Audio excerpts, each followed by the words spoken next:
Booker, we're trying to figure out what if you had 35 or 34 points. That's a whole nother story with the box score. So on the line? No, So- we don't. I don't know, you lost a point. Oh, I lost one? Yeah. I'll get it back. Here's the first quarter for you. I know you had kind of been a little bit of a slump as far as your shot. What do you feel like you got going early as far as your shot in the first quarter? I was going in. I mean, other than, as far as the rhythm, and coach was saying that you guys were working some plays to get you some shots. I was shooting a lot from deep. I mean, I hit a lot of threes in the first quarter, just the same shots that I missed the other game. You know, I stick with it. I mean, I don't know what my percentages are at, but better than league average. So I'm gonna keep going. Curious, this is a crazy stat, but you have now hit I 6 do threes know and this. 25. That's why I shot that last one. Oh, do you remember the first time you hit 6 threes in a game? Nope. Rookie year, Indiana. Yeah, That might have been my first 30-point game, I think. what, 32-point game? Yeah. Yeah. I mean, when you think about that stat, are you like, it's gotta happen sooner or later, or do you even? I mean, it's happened in the playoffs. Oh. So I'll take it then.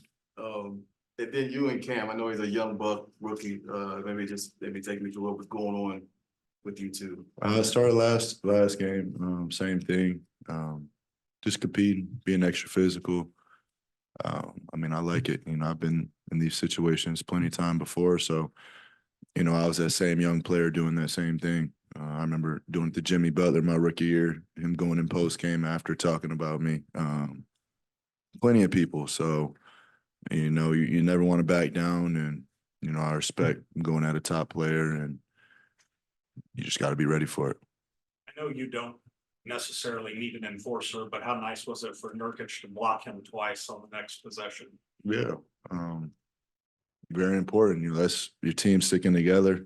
And that goes a long way. You know, that's what you need when things get tough and when things get to the thick of things and, you know, the energies are high. You want to know you have people on your team that are built like that for you. I know you guys have been drilling kind of late game, fourth quarter execution stuff. You and KD were getting a lot of those doubles that you guys see. Where did you feel like you guys could improve as far as operating out of those doubles? Just pace, just taking care of the ball. You know, I think the game can slow down, you know, because you're playing with numbers after the double team. It's either 4-on-3 or 2-on-1 or whatever it is. So, you know, just let the play develop. You don't got to rush it, but they are rotating out of it. You know, they're a scrappy team. So, but just come to 2 feet and make the right play. What does Nurk's screen meant for you this year in particular? Do you feel like that screening is a lost art kind of in state game? Oh yeah. Nobody wants to do it. And, you know, it's probably the most important part of the game.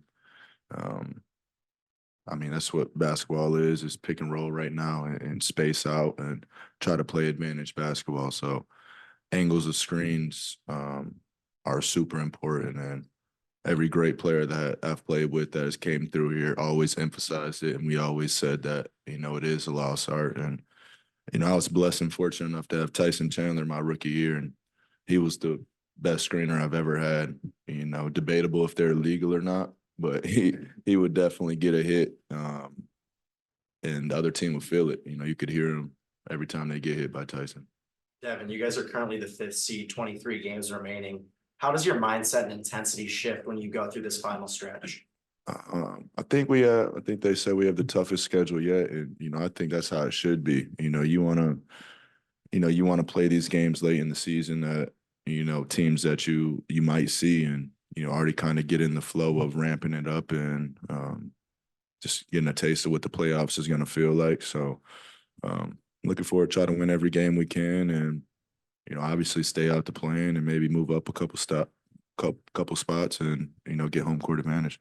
The ejection and the text and the game coming on Saturday again, is there an extra bit of motivation from you guys as far as composure, or is that something that you guys as a group you feel you don't even need? Yeah, we don't need it. We were on that last time. We lost them last game and didn't want to after a tough back-to-back. So, you know, having 3 days to rest after and to get ready for this one. And, you know, obviously it gives it a playoff feel. You're playing a team 3 times in 1 week. Were you fresher tonight considering You had All-Star Weekend, took a couple days, but then you had 3 out of 4 next. Was this time good for you to kind of get the legs back? The best, Okay. the best. I feel great.